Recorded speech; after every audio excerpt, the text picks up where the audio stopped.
ওরে বাপ রে বাপ! সোশ্যাল মিডিয়া জুড়ে অনেক রকমের পোস্ট। সমস্ত পোস্টটাই মেগাস্টার শাকিব খান এবং বিপিএলকে কেন্দ্র করে। মেগাস্টার শাকিব খান আজকে যদি এই প্লেয়ার ড্রাফট এই অনুষ্ঠানটাতে, এই নিলামের এই প্রোগ্রামটাতে যদি যেতেন, তাহলে এক ধরনের নিউজ হতো। আর মেগাস্টার শাকিব খান যেহেতু আজকে এই পার্টিকুলার প্রোগ্রামটাতে উপস্থিত হননি, তাই আর এক রকমের নিউজ হচ্ছে। এখান থেকে এটাই প্রমাণিত যে মেগাস্টার শাকিব খান নামটাই হচ্ছে ইম্পর্ট্যান্ট। নিউজটা কোন অ্যাঙ্গেলে হচ্ছে সেটাই ইম্পর্ট্যান্ট নয়, নিউজ হবে এটাই ইম্পর্ট্যান্ট, কারণ নামটা মেগাস্টার শাকিব খান। আমার কাছে কিছু বিষয় খুব অদ্ভুত লাগলো এবং আমি পুরো বিকেল সন্ধেবেলা পুরো সোশ্যাল মিডিয়াটা একটুখানি ঘাঁটলাম। ঘেঁটে আমার মনে হলো যে রাত্রিবেলায় সেই ভিডিওটা তৈরি করা উচিত, যে কারণে আমি ভিডিওটা তৈরি করতে বসেছি। প্রথমত আমি একটা ব্যাপার বলতে চাই, যারা এই কথাটা বলছেন যে মেগাস্টার শাকিব খান আজকে এই নিলামের এই ব্যাপারটাতে এলেন না, এটা উনি খুব ভুল কাজ করলেন। আবার কেউ কেউ বলছেন উনি ভক্তদের মন ভেঙে দিলেন। অনেক ভক্ত আশা করে বসেছিলেন যে আজকে এই অনুষ্ঠানটিতে উনি আসবেন, কারণ আগের বার তো মেগাস্টার শাকিব খান আসার ফলে এই পার্টিকুলার দিনটা একটা অন্য মাত্রা পেয়েছিল, তো সেটা আজকে হয়নি কারণ শাকিব ভাইয়া যাননি। এখন কথাটা হচ্ছে মেগাস্টার শাকিব খান যাননি কেন? আচ্ছা, এই বিপিএল এর নিলাম এই প্রোগ্রামটা কতদিন ডেট চেঞ্জ হয়েছে আপনারা তো জানেন। মানে আমি যদি ভুল না করি 3 থেকে 4 দিন ডেট চেঞ্জ হয়েছে। অমুক দিনে হবে বলে হয়নি, আবার একটা নতুন ডেট। আবার অমুক দিনে হবে বলে হয়নি, আবার একটা নতুন ডেট। একজন মেগাস্টার, সেই মানুষটার অনেক রকমের কাজ থাকতে পারে। সিনেমা কেন্দ্রিক কাজ থাকতে পারে, তার ব্যক্তিগত কিছু কাজ থাকতে পারে, নতুন কোনো সিনেমা স্ক্রিপ্ট পড়া থাকতে পারে, কোনো মিটিং থাকতে পারে, অনেক কিছু থাকতে পারে। তার ফ্যামিলির সঙ্গে কোনো স্পেশাল কোনো অকেশন থাকতে পারে, অনেক কিছু থাকতে পারে। তো যখন কনস্ট্যান্ট একটা কোনো ইভেন্টের জন্যে কন্টিনিউয়াসলি ডেট চেঞ্জেস হতে থাকে, মেগাস্টার শাকিব খান সেটাতে যদি অ্যাডজাস্ট না করতে পারেন, এখানে তো কিছু করার নেই। এখানে কি মেগাস্টার শাকিব খানকে দোষারোপ করবো আমরা? কখনোই নয়, কখনোই নয়। আর একটা বিষয় আমি দেখলাম, যেহেতু মেগাস্টার শাকিব খান আজ উপস্থিত হননি এই ইভেন্টটায়, তাই অনেকেরই এটা বক্তব্য যে ঢাকা ক্যাপিটালসের সঙ্গেই মেগাস্টার শাকিব খান নেই। মেগাস্টার শাকিব খান আছেন কি নেই সেটা আমরা খুব শীঘ্রই জানতে পেরে যাব, কারণ বিপিএল স্টার্ট হতে আর বেশি দেরি তো নেই। তো সেইটুকু সময় আমাদেরকে ধৈর্য ধরতে হবে। যারা এরকম আন্তাবড়ি পোস্ট করে যাচ্ছেন কিচ্ছু না জেনে যে শাকিব খান ঢাকা ক্যাপিটালসের সঙ্গে নেই, আমি তাদের কাছে একটা প্রশ্ন রাখতে চাই, আপনাদের কি স্বয়ং মেগাস্টার শাকিব খান জানিয়েছেন যে তিনি আর ঢাকা ক্যাপিটালসের সঙ্গে নেই? আমার তো মনে হয় আপনারা যারা এই ধরনের পোস্ট করছেন, হয়তো কারোর না কারোর থেকে খবর পেয়েছেন, কিন্তু সেটা মেগাস্টার শাকিব খানের তরফ থেকে ডিরেক্টলি খবর পাননি। তাহলে এখনই এরকম ডিসিশন নিয়ে পোস্ট করার মানে কি, আমি এটাই বুঝতে পারলাম না। মেগাস্টার শাকিব খান নিজে কি এখনো জানিয়েছেন এটা অফিসিয়ালি যে তিনি ঢাকা ক্যাপিটালসের সঙ্গে নেই?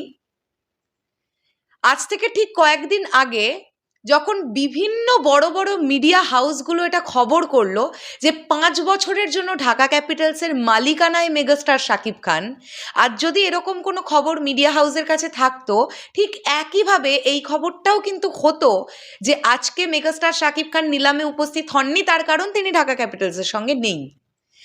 এখনো পর্যন্ত এরকম কোনো নিউজ আপনারা হতে দেখেছেন কোনো নাম করা কোনো অথেন্টিক মিডিয়া হাউসের তরফ থেকে? আমরা তো কেউ দেখিনি। তাহলে এই ডিসিশনটাতে আপনারা কিভাবে আসছেন যে মেগাস্টার শাকিব খান ঢাকা ক্যাপিটালসের সঙ্গে নেই? সিরিয়াসলি এই প্রশ্নটা আমার আপনাদের কাছে ভীষণ জোরালোভাবে আছে। মানে আমি ডেফিনেটলি এটা বলছি না যে উনি আছেনই, নাই থাকতে পারেন, হতেই পারে কিছু ব্যাটে বলে মেলেনি, উনি নেই। কিন্তু এটাও তো হতে পারে উনি আছেন, আজকে উনি ব্যস্ততার ফলে যেতে পারেননি। যাই হোক, আমার মনে হয় যেটাই হোক সেটা আমরা খুব তাড়াতাড়ি জেনে যাব। আর মেগাস্টার শাকিব খান আর কত মানুষের মন জুগিয়ে চলবেন বলুন তো? আজকে মানুষটা কি ডেডিকেশনের সঙ্গে একের পর এক সিনেমার শুটিং করে যাচ্ছেন, একের পর এক টিভিসিতে কাজ করছেন, চমক লাগিয়ে দিচ্ছেন। তো এই মানুষটা সারাক্ষণ এটাই ভেবে যাচ্ছেন যে তার ভক্তকুল এবং সাধারণ মানুষকে তিনি কতটা বিনোদিত করতে পারেন, কারণ মেগাস্টার শাকিব খানের কাছ থেকে আকাশচুম্বী প্রত্যাশা এখন সাধারণ মানুষের।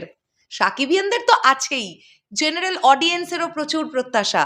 তো মানুষটা চলচ্চিত্র অঙ্গনে থেকে যা যা করার দরকার ইন্ডাস্ট্রিকে এগিয়ে নিয়ে যাওয়ার জন্য প্রত্যেকটা জিনিস করছেন।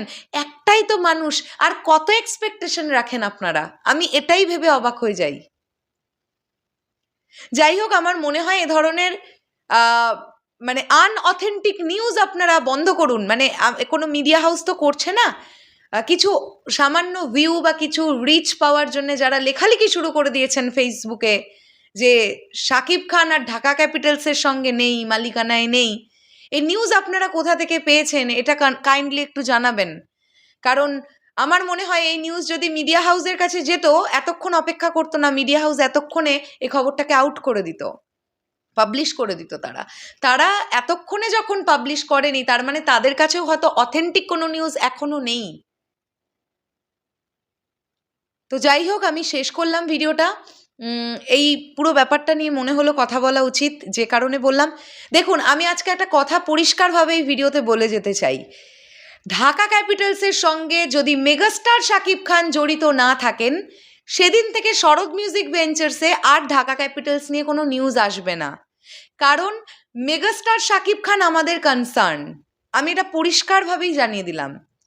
আমি অনেক বেশি ক্রিকেট বোদ্ধা এমনটা একেবারেই বলবো না। ইনফ্যাক্ট আমি আগের বারই আপনাদের বলেছিলাম যে বিপিএল দেখতে দেখতে আমি কিছুটা ক্রিকেট সম্পর্কে আইডিয়া করতে পেরেছিলাম। আর আমি কেন বিপিএল দেখেছিলাম? আমি ঢাকা ক্যাপিটালসের জন্য বিপিএল দেখেছিলাম। ঢাকা ক্যাপিটালসের খেলা কেন দেখেছিলাম? মেগাস্টার শাকিব খান ঢাকা ক্যাপিটালসের সঙ্গে ছিলেন, তাই দেখেছিলাম। এরকম যদি কোনো নিউজ সত্যি আমাদের কাছে আসে যে মেগাস্টার শাকিব খান ঢাকা ক্যাপিটালসের সঙ্গে নেই, তাহলে সেই দিন থেকে বিপিএল নিয়েই খবর করা আমাদের চ্যানেলের জন্য স্থগিত হয়ে যাবে। যতক্ষণ না সেরকম কোনো আপডেট আমরা পাচ্ছি, ততক্ষণ ঢাকা ক্যাপিটালস নিয়ে অবশ্যই কথা বলবো। কারণ আমরা এখনো কিন্তু জানি ঢাকা ক্যাপিটালসের মালিককে মেগাস্টার শাকিব খান, এখনো এটাই আমরা জানি। আমাদের কাছে এরকম কোনো নিউজ আসেনি যে মেগাস্টার শাকিব খান আর মালিকানায় নেই ঢাকা ক্যাপিটালসের। শেষ করলাম ভিডিওটা, দেখা হচ্ছে আবার খুব শিগগিরই। আমি ঠিক বললাম কি ভুল বললাম সাকিবিয়ান ভাইরা বোনেরা? যদি তোমাদের মনে হয় আমি ভুল বলেছি, সেটাও কমেন্ট করে জানাও। কিন্তু যদি মনে হয় আমি ঠিক বলেছি, ভিডিওটাকে একটু বেশি বেশি করে শেয়ার করে দিও। টাটা।